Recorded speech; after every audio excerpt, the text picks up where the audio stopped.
America, my name is Osei-Frimpong, and I'm telling you right now that long-standing Democrats are rather canny political creatures. They're going to try to pivot. They're going to try to pivot to pretend that they care about working-class Americans' issues, and especially their jobs and making sure that they have jobs. They are going to try to pivot, and it's not going to work because these are the same people who've been quiet for so long and were so easily cowed by the donor class, the big donor class, not the itty bitty donor class, but the big donor class and the corporate class, and they really just like their nice stuff, right? So these are the people who were so cowed when the money was good by being a corporate Democrat that now they're going to try to switch over. You want to come say hi to the people? Come say hi to the people. My daughter, come say hi. Hi, people. Hi. Hey, how's it going? Good. Good. All right, let me finish the show and I'll be up with you, okay? Thank you. All right, say bye, people. Bye, people. All right, so that donor class that was so comfortable with corporate money is now going to find Jesus or find religion and come over to the working class issues, and is now going to be serious about being pro-union and all of that stuff, and pro-working people and pro making sure that people who get dirty for a living get paid the money that they deserve, and making sure that your kid has a job. They're going to be pro your sons now, and they're going to be pro all of that stuff that they were indifferent to prior to Kamala Harris's election. And it's not going to work because you're not going to believe them. And this is why pragmatic politics can't lead movements, because people know if they're led by someone who's proudly a pragmatist, that means when the wind flows the other way, you will be part of the other way. Right? So you have to fire these Democrats and replace them with new people, because the people who are there, even if they change their mind, and we're forgiving people, but the American people are forgiving people, especially black people. We forgive everybody. Even if they change their mind, it still will not be very compelling. You're never going to convince even a Republican that Mitt Romney wants to build a union, right? So you're not going to convince Americans that a Democratic Party that was casually and slowly watching working people go to the Republicans, and even mocked them in the form of a lot of the people who kind of fought against Bernie Sanders, even mocked them for caring about working class issues and the fact that working people were kind of worried about both their job and their way of life, have suddenly changed their minds. It's not going to work. So you have to fire them and find new people. We're a nation of over 300 million people. You can find new Democrats to take their job. It doesn't have to be Rahm Emanuel and all the same cast of characters who've been sucking off the teat of the bond market and corporate America for so long. You need to find new blood, because nobody's going to believe the old blood, because you can't really excuse the pathological aversion to supporting working class policies in a serious way, in a sincere way, for the last, since 92. It's going to be hard. It's going to be very hard. So you just have to get rid of them and find other people without that baggage. It shouldn't be that hard unless we were like a gerontocratic party. But we like our old people, even if all of our old people 20 years ago were on the wrong side of these issues or were lukewarm to it. They can't magically find religion now and have it be compelling. They're running against themselves. It's like Kamala Harris's problem is that she'd be running against herself, since she's had every position over the last 20 years, over the last 15. Heck, she's had every position over the last 6 years. She can't run convincingly as anything, right? And so that's going to be the same with pragmatism. And since we're looking at movement elections going on for the next foreseeable future, people actually have to believe in you, right? We can't underestimate the way in which Hillary Clinton, Joe Biden, and Kamala Harris all outraised their competition and still lost, because they said what they said for the money and not necessarily for the votes. And the thing is, the people handling them and their Democratic consultants also get paid, and the consultants and the handlers might actually care more about the money than the win too, or the money than governing too. So that's going to be a problem, right? Democrats who care more about the money than the actual votes And we just can't underestimate how hard it is going to be for people who have been on every side of the issue to suddenly get religion on workers in a serious way and then sell that to the American people in a way that drives turnout. Because the next few elections are going to be turnout elections. And I just don't see how manufactured energy by people who have been on every side of the issue is going to drive turnout, because nobody believes you. Nobody's going to believe you. Right? It's like John Ossoff today coming out against sending more weapons to Israel. I mean, that's great because he's a Jewish guy and he's an American. And I think Jewish Americans need to be American first. And you need to that's one way to just get rid of that dual loyalty charge, is to just be an American first and be clear about, like, as an American, I do not support apartheid regimes. But the problem is going to be that he could have done that last year. Why is it only after Trump consolidates the genocide vote for the Republicans does Ossoff now become iconoclast, apostate, anti-Zionist Jew? Like, why now? So you can't really believe it. You can't really believe it. Because if, say, workers have that same pragmatic turn, or politicians who will now claim to speak for the working class have that same pragmatic turn and come to realize that the only way they're going to actually sustain power and relevance is by becoming a little bit more economic populist, they're going to have to end up fighting and arguing against themselves. And you don't have to be a cap-cut premier expert to be able to line up all of these politicians being on the wrong side of a worker issue, or kind of being on the lukewarm side of the work issue, or being on the both sides side of a worker issue, and then all of their credibility goes. And that's going to matter because this will not necessarily be an issue-based election. It'll be a movement-based election. So you might be able to mouth all of the right platitudes, but if nobody actually believes you, it's not going to qualify you to lead the quality of movement that will actually translate to electoral success and a growth in consciousness. Right? So you need a pure believer. You need, like, Democrats ought to start looking at non-compromised union organizers and non-compromised organizers and just build up that bench rather than pretend you could try to put a blue dog Democrat and have him or her now talk about labor issues, especially if they're going to kind of relegate the more kind of softer issues to the back burner. And I will say that American voters will, I think, and you could say I'm wrong about this, but I think American voters will look over the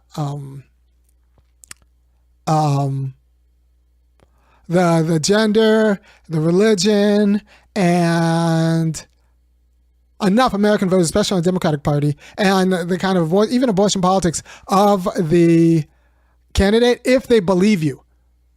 The problem is about working issues. The problem is the only Americans who will actually do all of that are Americans who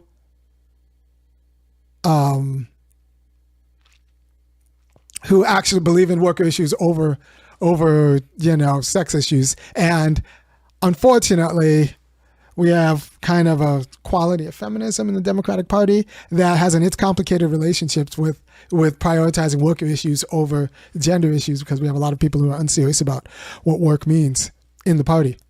But I've gone over that in a different video. This video is about how you need a true believer atop Democratic leadership. What the non-movement pragmatist Democrats can do is talk about maybe some political changes internal to the party that they'll support, debates and stuff like that, even if they've been against them prior. But it'll be believable, or at least palatable, that they'll support them now. Internal changes into the party, it'll be palatable because especially you can write them into law. But in terms of actual policy advocacy, in terms of people like reaching across the aisle and getting those Bernie to Trump people back, it's going to take someone who doesn't have the baggage of being a hack, right? And so if you put like a blue dog Democrat with a new pragmatist veneer, or even a Chris Murphy or something like that on the road talking about populist issues, it's not going to ring truthful.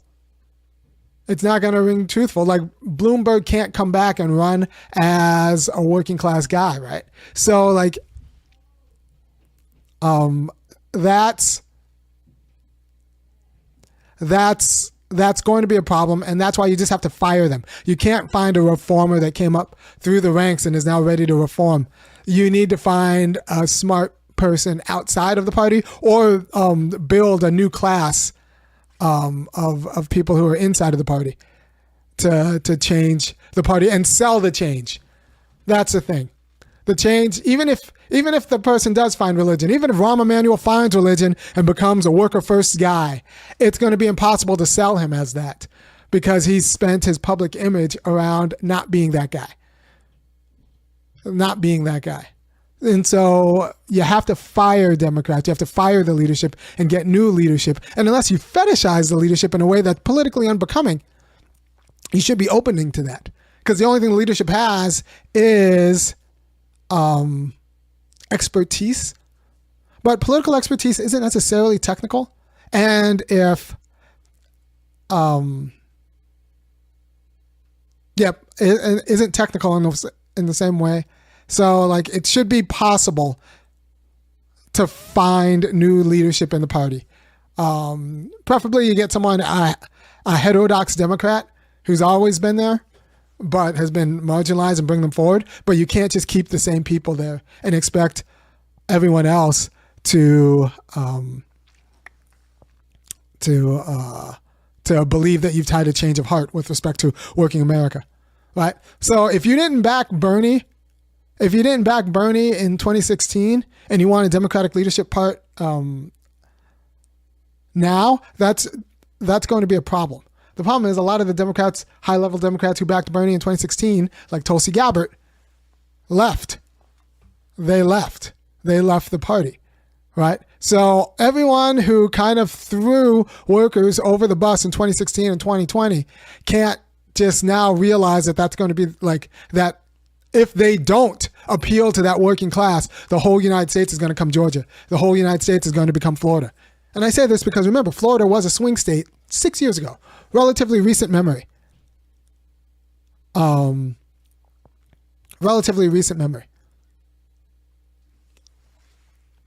Florida was a swing state, and now it's solidly red. Iowa was a swing state, I think even in more recent memory, and now it's pretty red, and that's a problem, right? Because if you can't win Iowa, you're not really, I don't know, that's kind of a problem, because you're not dealing with the worst people necessarily. And so you're going to have to get new Democrats, or we're just going to be a whole nation that, except for the coastal states and the places that I'm priced out of, they will always be marriage. The whole United States is going to have the politics of Florida, have the politics of Georgia, have the politics of North Carolina, all of which went red, and will go red unless you can actually convince them that you're different. And not only can you convince them that you're different, you need to convince Democrats, regular everyday Democrats, and especially the Democrats that are going to, you expect to come over from Trump's America. You need to convince them that you're going to tell Nancy Pelosi and Jim Clyburn to shut up. Right? You need to convince them that you're going to tell Nancy Pelosi and Jim Clyburn to shut up. And make no mistake, that's like trying to hire a Knicks manager who's willing to go and tell Spike Lee to shut up. That's going to be a hard sell to make. Right? You need to be able to convince Trump's workers, Trump's working class base, that you're going to tell the more obnoxious faction of Democrats to take a seat. And if you can't do that, they won't come over. And that's a problem. So who's going to be the Democrat who emerges, who could credibly say that, like, if Nancy Pelosi comes calling, I'm going to tell her to shut up? And mind you, Bernie couldn't even do that with Joe Biden. Bernie now comes out against Joe Biden, when Bernie should have actually been holding Joe Biden a little bit harder this whole time. So even he's lost his credibility. So you need to show that you're made of the kind of stuff that can tell a Democratic leadership to like get in line behind you or get out, or the Republicans you want to come over, the working class Republicans aren't going to believe that you're going to do it. Because make no mistake, if you get serious about working class issues, the donors are going to go to Pelosi and say, get this Negro in line. Well, if it was me, it would be get this Negro in line. They're going to be telling Pelosi to get this whatever in line. And then she's going to be coming trying to get you in line. And if you can't convince both her and America that like she can take a rock, kick rocks or take a walk, then they're not going to believe you. They're not going to believe you, and you will get in line. And you will get in line. Because make no mistake, if you actually are a populist Democrat, AIPAC's going to go and try not just to primary you directly, they're going to call Schumer, they're going to call Clyburn, they're going to call Richie Torres, they're going to call all these people to come and say, go get your man and bring him along. And you need to be able to convince America that when those calls are coming, because they're going to come, when those calls are coming, you can say, suck it, AIPAC. Suck it, Pelosi. And if you can't convince me and you can't convince them that you're willing to do it, and not just AIPAC, this will be like the Chamber of Commerce. When the Chamber of Commerce comes calling, if you can't convince me that you're going to tell them to suck it, or when Pelosi or your favorite celebrity is, when your favorite celebrity is now like a lobbyist for like the worst kind of insurance company, if you can't tell that celebrity to suck it, then... and you can't convince me that you're willing to do that, then nobody is going to like trust you in the movement. Right? So I hope this makes sense, and why I hope that you understand why you need to actually fire the Democrats and bring in new blood, new people, because there's tainted blood among the Democrats of Democratic leadership. And yeah, I hope it's just been convincing. And why pragmatists can't lead like a movement, because as soon as it becomes pragmatic or convenient to do the other thing, they'll do the other thing. And you can't lead a movement behind that, because at some point in time, you're like anyone who's fighting for you is going to be unpopular. That's what happens when you fight for the little man. So if you're going to say that I'm fighting for the little man, but I'm not willing to risk being unpopular, then the little man's not going to want you as a champion. They're going to pick a different champion. So if you appreciate what I'm doing, go ahead and go to www.funkyacademic.com and kick in $5, $15, $50 a month, and I'll keep trying to kind of clarify your life in these days of woe and want. And yeah, sincerity matters. Sincerity and consistency matters in ways that pragmatists don't really understand. So you need to be an idea guy. You need to have an ideological core that,